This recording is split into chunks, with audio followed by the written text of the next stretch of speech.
Welcome to Casual Friday.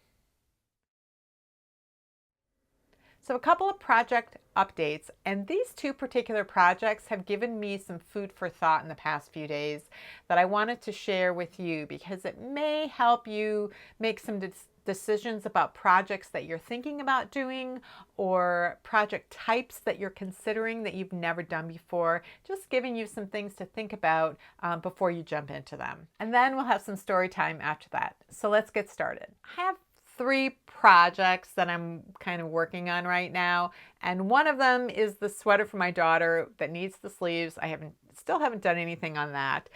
It's gotten to the point where I've hit that point of, okay, it's a little repetitive because I did that sweater once for one daughter and now I'm doing it a second time, so I'm needing a little break from it. It'll get done soonish, but it's been put aside for now. In the meantime, I have been working on this little baby blanket for my grandnephew, and I have the main body of the blanket completed.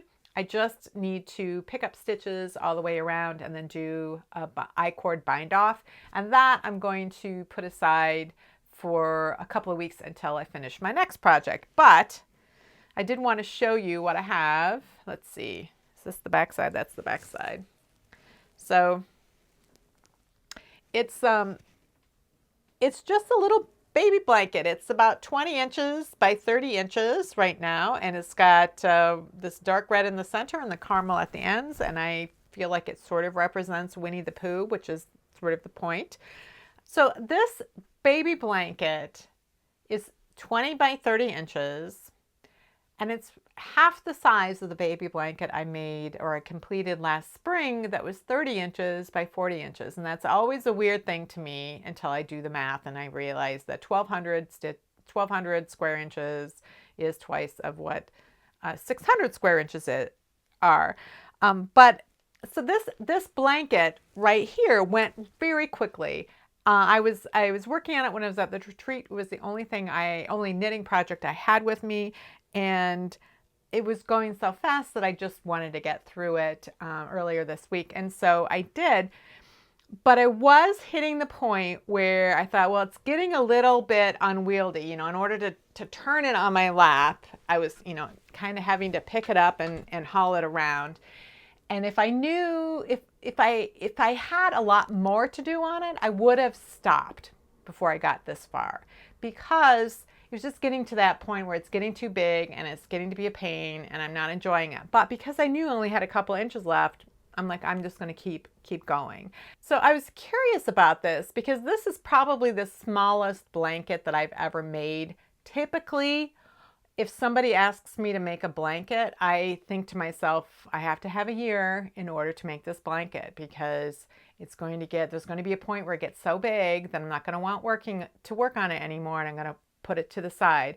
And then I also have this 3-week time limit where I can't seem to work on a project for more than about 3 weeks, and then I want to put it to the side.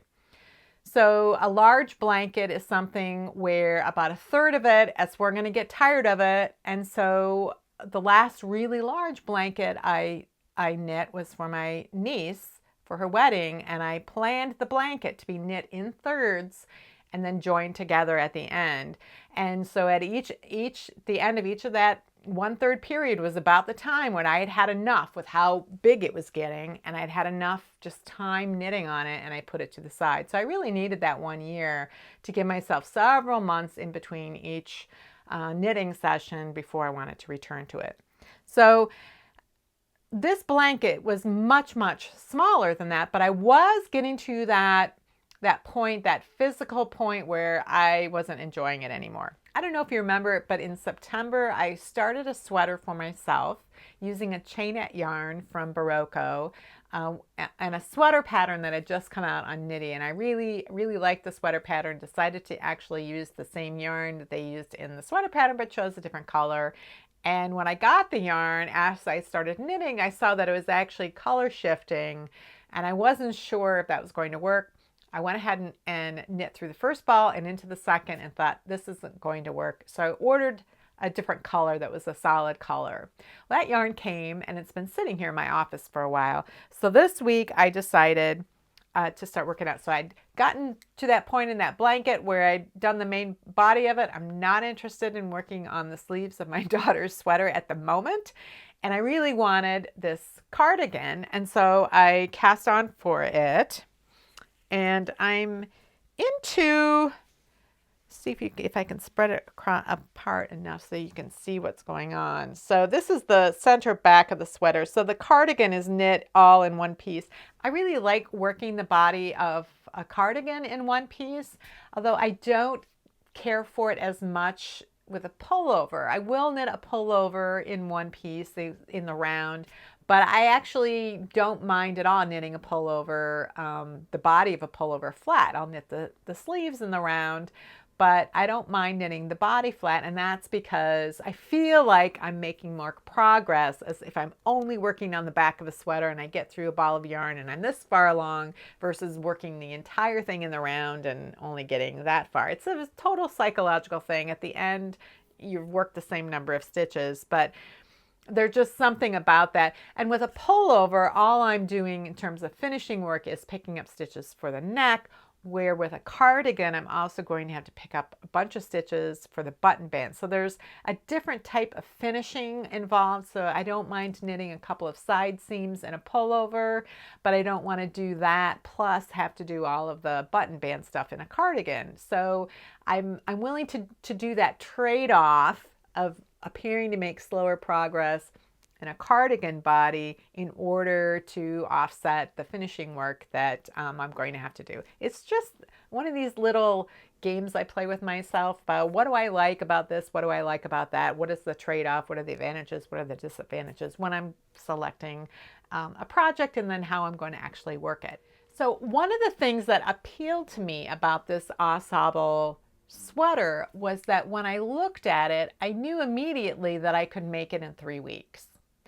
And I've talked about this before, how I have that 3-week time limit for what I'm willing to work on and that I need a break between it. So with sweaters, if I'm starting a sweater in the fall, I really like to be able to finish it within 3 weeks so that I have the rest of the season to wear it.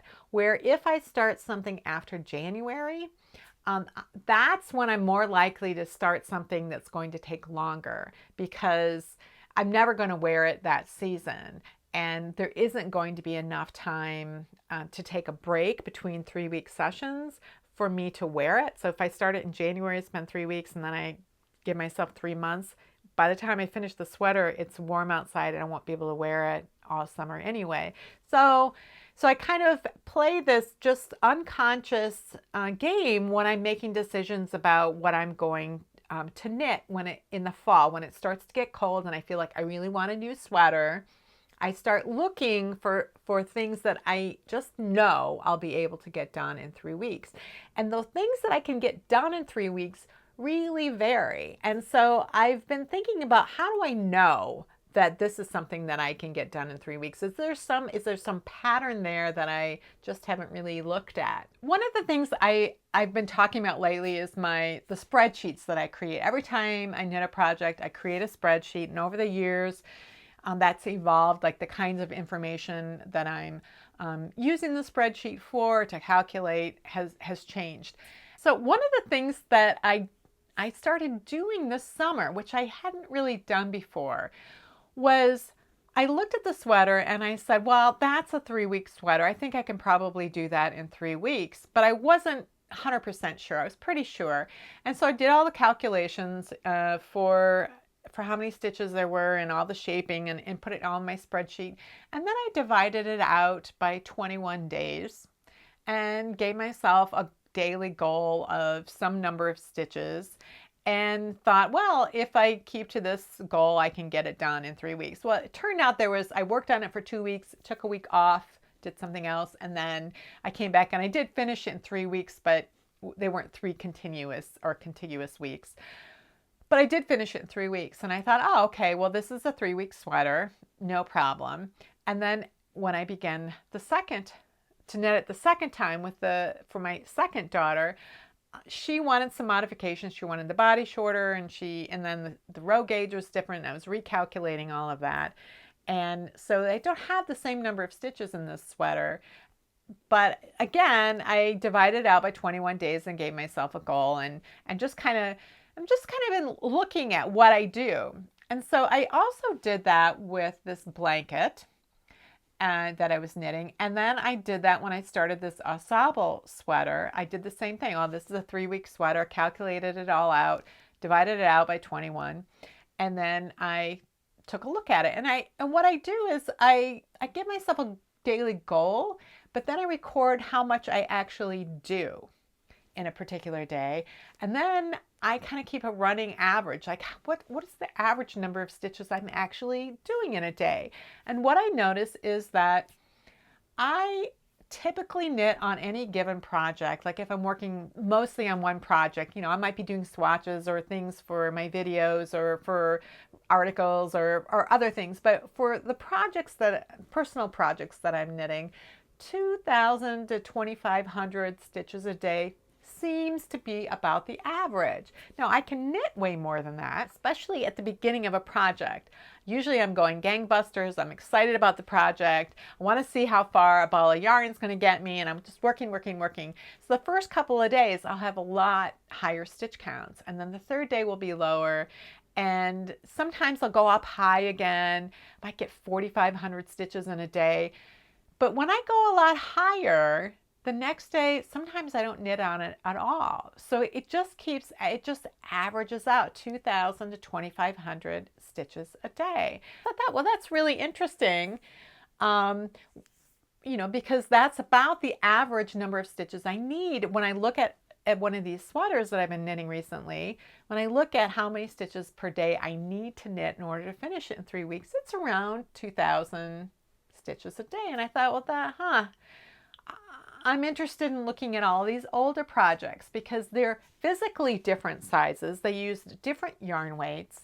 Some of them are physically smaller with thin yarn weights. There's just all different sizes and different stitch counts and on different time frames that it took me to do them. So I thought, well, I'm going to take a look and see what I actually managed to accomplish in the 3-week period for the larger projects, and also to look at how many stitches were in those projects that did take me 3 weeks. What I found was that a sweater that's about 50 to 55,000 stitches is what I can do in a 3-week period. So let me show you some things that I have been able to finish in 3 weeks and things that I haven't been able to finish in 3 weeks.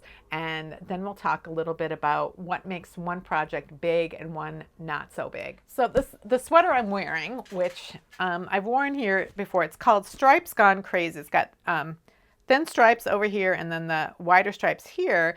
And these wider, I have to look at myself to see what I'm doing. These wider stripes are actually a continuation of stripes on the other side. So as I turn around, you can see that these stripes are getting wider and going further down on my body, and that's due to short rows. So this is a sweater that took me more than 3 weeks, and it took me more than 3 weeks because it was made with fingering weight yarn, and therefore there's tons more stitches.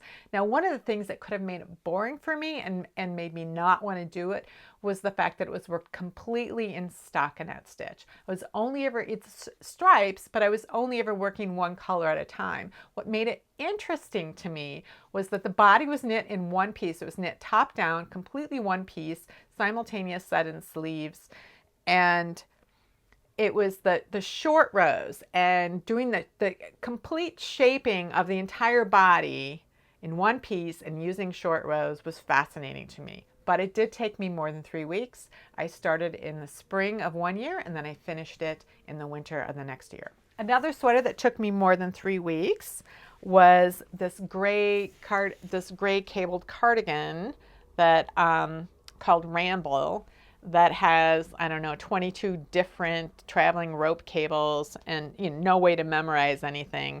And in that case, I had knit the body in like a January and February of one year. And then earlier this year, back in February, I did the sleeves and the button bands and all of that. So that was another one that took more than 3 weeks, and I knew it was going to take more than 3 weeks. This is a sweater I made a few years ago. It's called Grandpa. It's kind of a shawl collar. It's not a very deep shawl. But it's a cable sweater, but it's not terribly intricate. It's actually fairly easy. This is another one that was worked top down, I believe. And this one had set-in sleeves as well, but the type where you pick up stitches and you do the short row cap shaping and then knit down. At least that's how I did it. I don't know if that's how it was designed. I did some modifications of this, but I don't think that was one of them. But this is one where it was fall, and I was looking for just sort of a basic cardigan with some cables on it. I didn't want to have to design it if I didn't have to. I saw this, it looked perfect. And one of the things that really sold me on this pattern was I looked at all the projects, and the number of people who had completed projects that looked really good told me that this was a good pattern, because these were really good knitters and they had all knit this pattern. So that meant the pattern was probably really well written, and I would appreciate that. Sometimes when you see like there's not very many projects, or maybe there are a lot of projects but a lot of them look just awful, it's hard to know if it looks awful because nobody else was able to follow the directions the same way, if it was poorly written, if it was poorly designed, or if the really good knitters are just staying away from, like, people who can really, it doesn't mean that it has to be really complicated. It just means these are people who have really good skills and are choosy about the patterns that they pick. So that's one of the criteria I use when I'm choosing somebody else's patterns. This last one is a coat, basically, and it's a coat. I had this yarn in my stash for 20 years. I'd originally intended to knit a sweater for my brother, who's 6'3", is really big. And I kept that yarn for 20 years, never knit him a sweater, and then I decided I want to make myself some kind of like sweater coat to wear to the dog park. And I thought, well, something that long is going to need a lot of yarn, and so I probably have enough based on the yarn to make my brother a sweater. This is probably enough.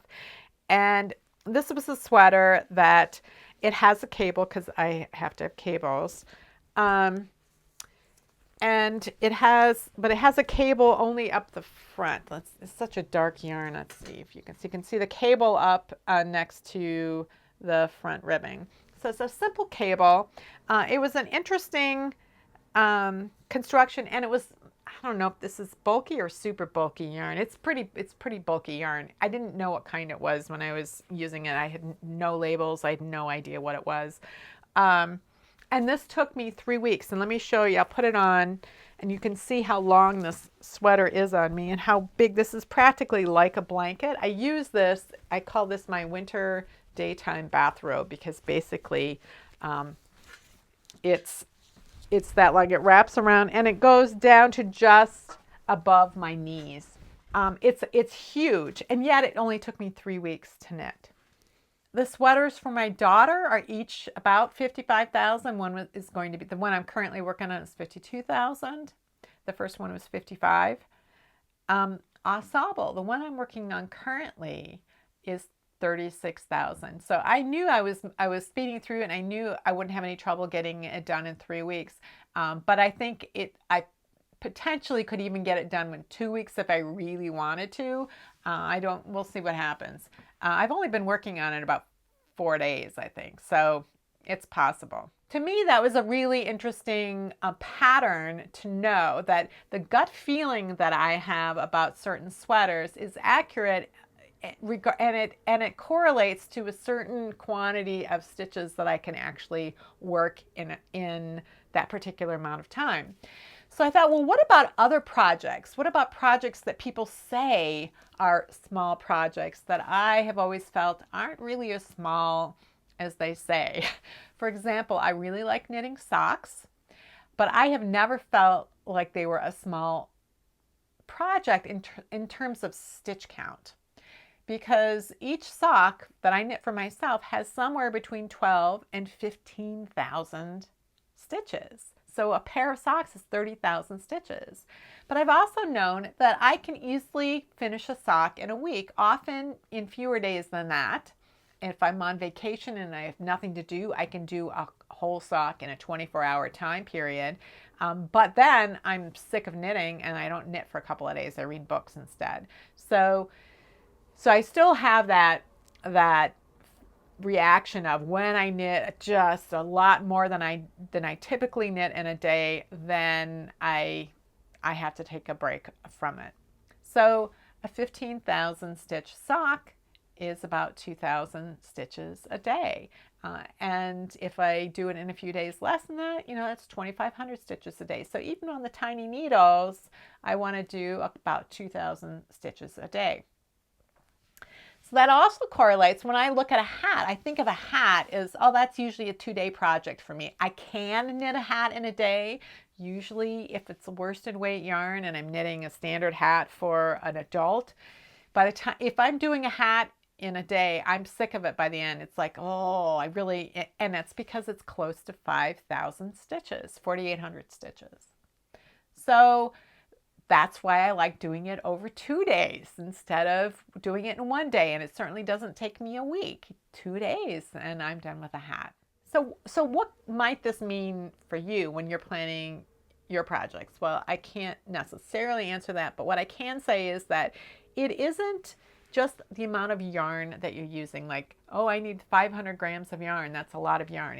It may be a lot of yarn or it may not be a lot of yarn. 100 grams of sock yarn, fingering weight sock yarn, might be 470 yards of yarn, where with bulky weight yarn, it might only be 120 yards. So the yardage really varies, and the physical size of the project varies enormously. So for me, that blanket that I was knitting, that was getting physically to be about the extent of what I wanted to work on, and it was 15,000 stitches. So I hadn't hit anywhere near that 50,000 stitch limit that I tend to create for myself on a 3-week project if it's something like a sweater.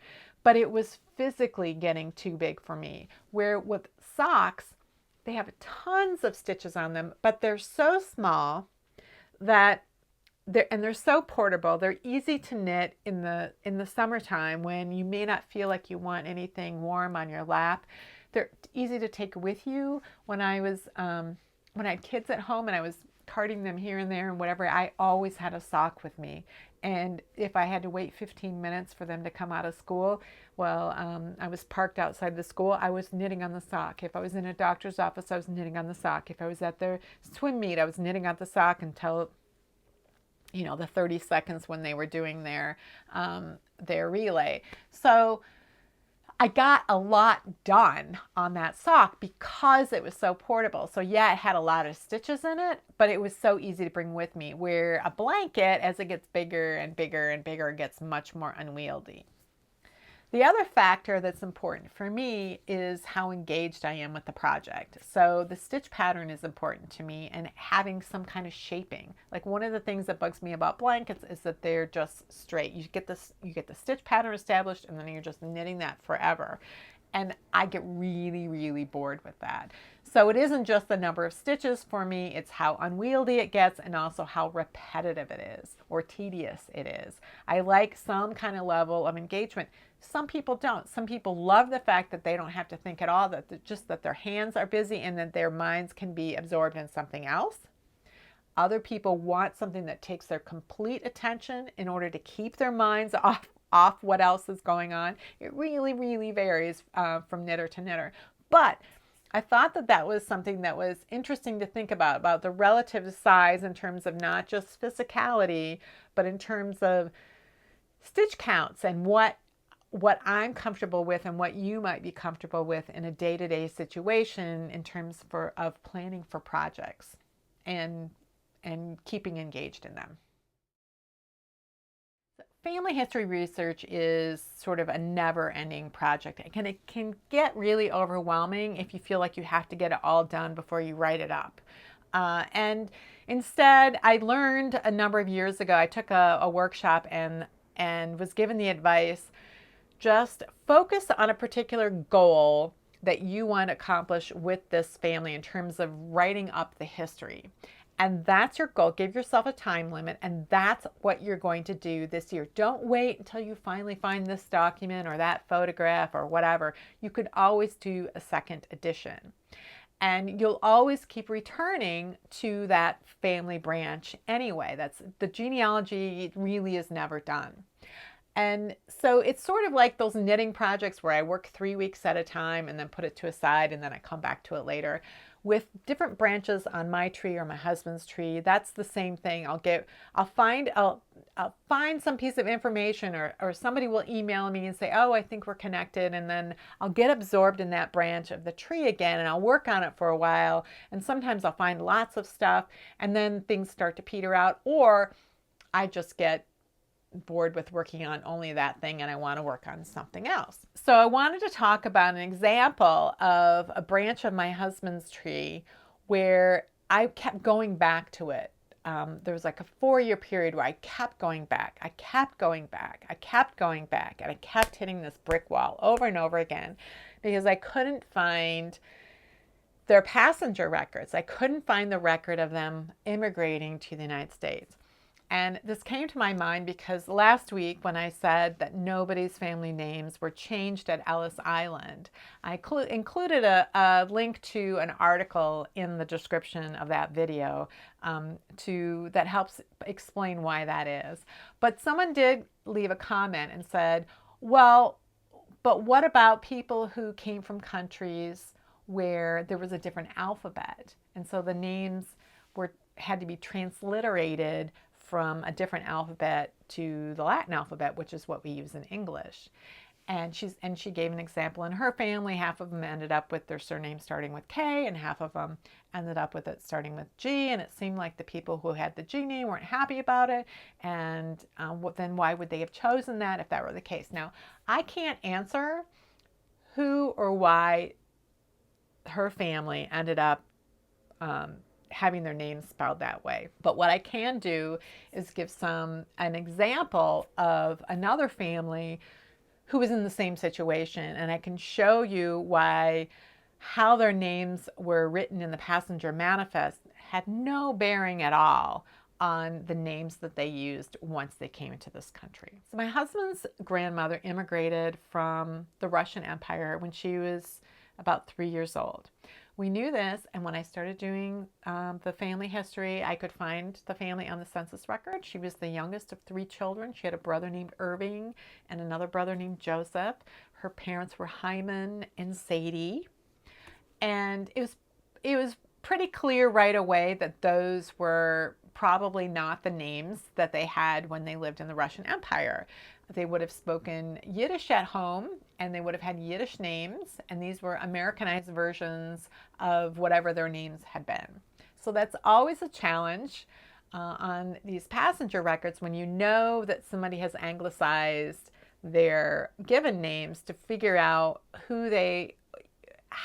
what name they would have come under, and then on top of that, differentiate them between other people who had the same name, because lots of people have the same name. But the real problem was that we were pretty sure that Myers wasn't the last name in Russia.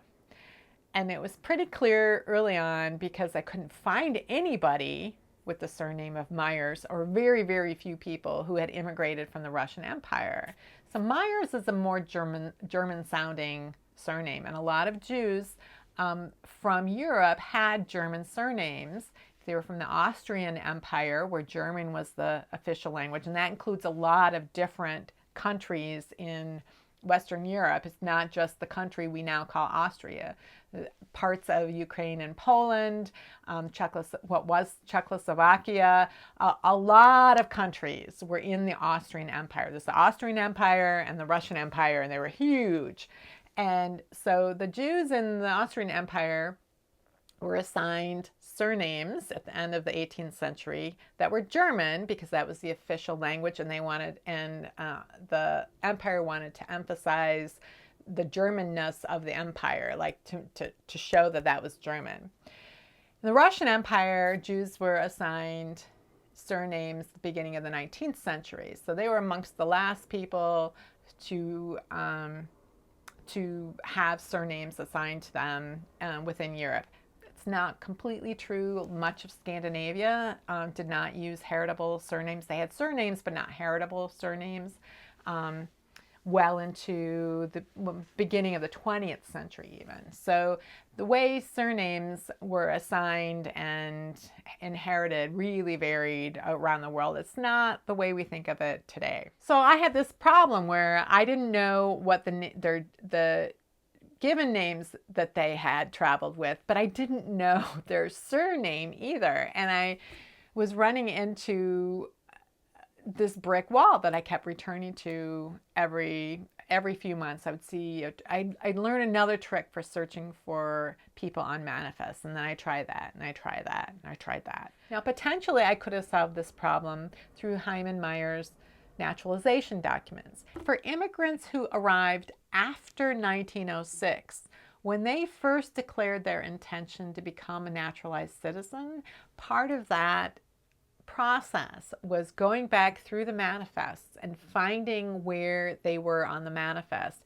and they would get a certificate of arrival would be included in their naturalization packet, and that certificate of arrival would indicate the name that they traveled under when they arrived in this country, the port of departure, the name of the ship that they traveled on, and then the date of their arrival. And a note would be made in the manifest that would have the number of the index number of the declaration of intent to naturalize. So nobody else could use that same name and declare that they came to this country on that same exact date. It would be noted in the manifest that line had been claimed. But that way you could find naturalization documents for someone with a certain name, and it would tell you what name they arrived under, and it would tell you what ship, and it would tell you all kinds of information, and you could find that. The problem was that Hyman arrived before that date. And so his naturalization documents did not say his original name, and it took me a while to even find them. And the paper said he arrived on or about the 25th of April, 1903, leaving from Antwerp and arriving on the ship Zealand. And the problem is that the ship Zealand did not arrive on the 25th of April. It arrived on the 15th of April. But there was another ship that arrived in April of 1903, and that ship was the Rhineland.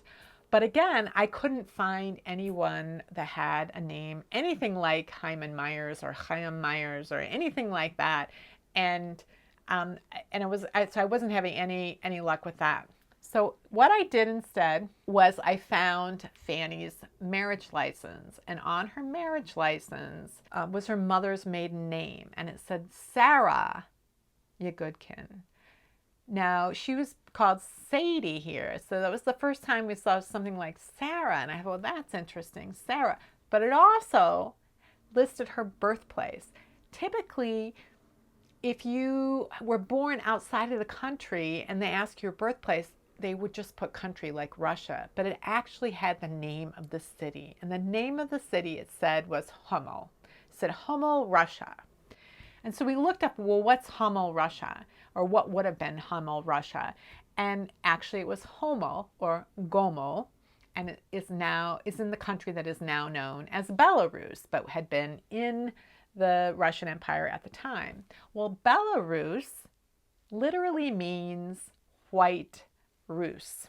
Now, there's argument about whether Rus means Russian or like Ruthenian or Rus, that they are different ethnic peoples that over the centuries have lived in that part of Eastern Europe.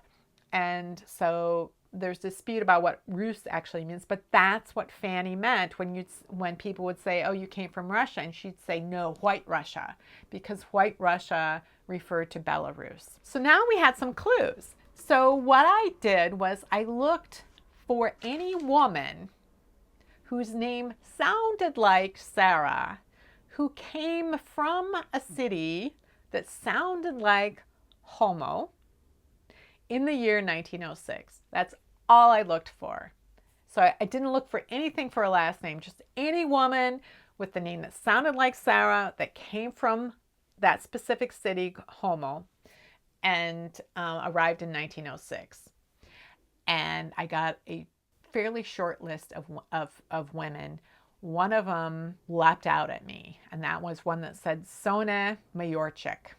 And I thought, aha, there we go.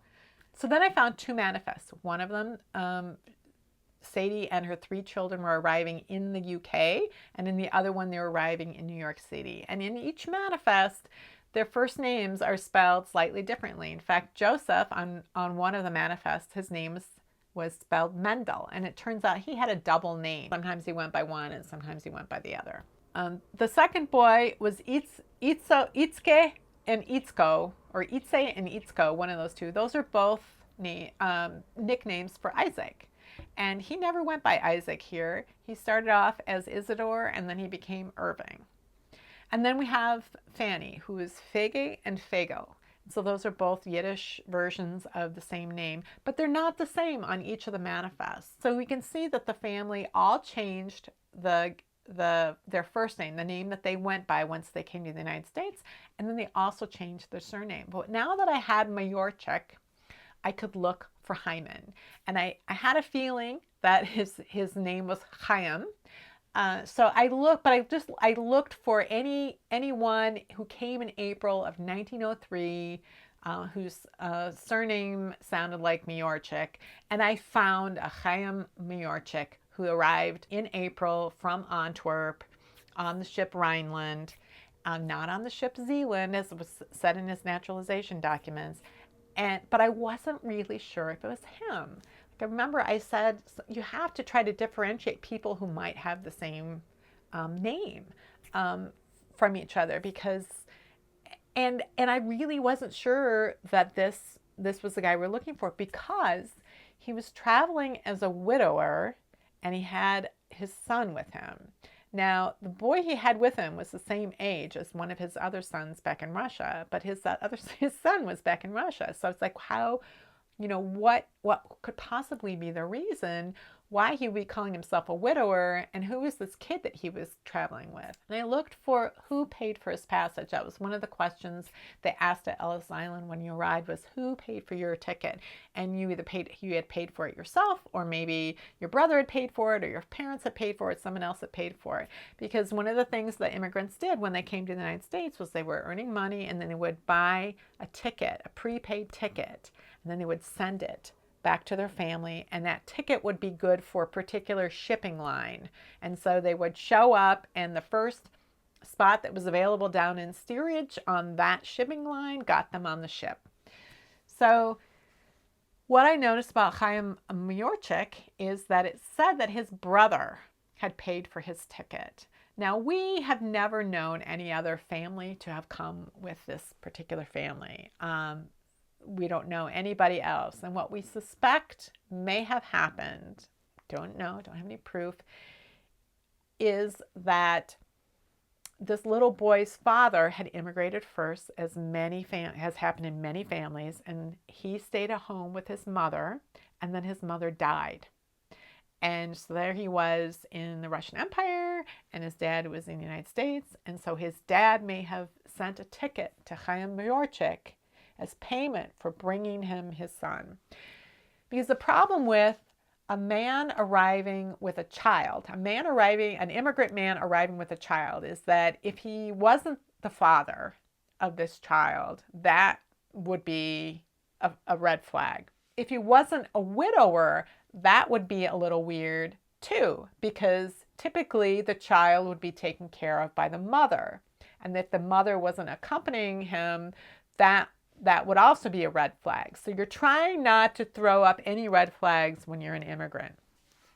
But if he were a widower and he was coming to family, then that would be different. When immigrants arrived, one of the primary concerns was that they weren't going to be what was called LPC, likely public charge. So that they weren't going to show up and not be able to work, and were going to be a drain on the community.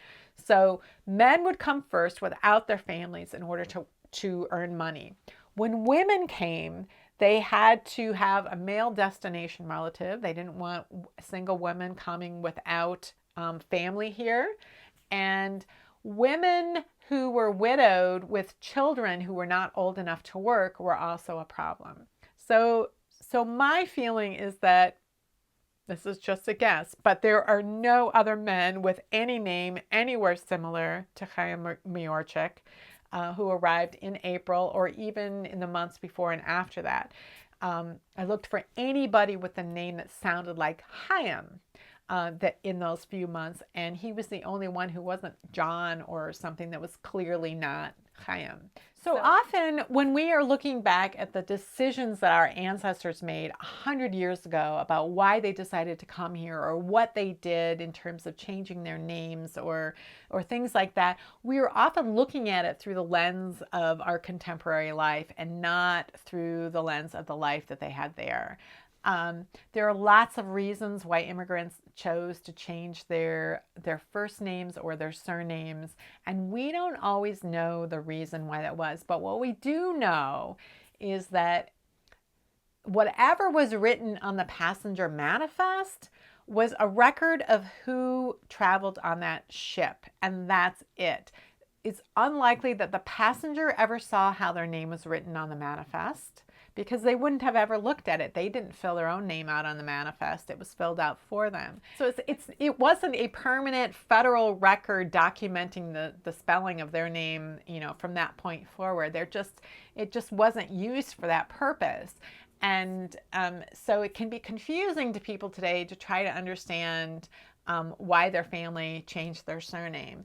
But I can tell you that it wasn't because of what was written on the passenger manifest. That nobody forced them to do that. They may have felt pressure to change their name or to change it in a certain way by the community and the pressure to assimilate and become American, but that wasn't something that came from the passenger manifest.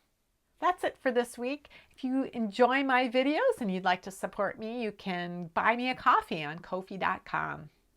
If you have any comments or questions about today's video or suggestions for videos you'd like to see in the future, you can leave those down in the comments below or join the discussion in my Ravelry group, Rocks.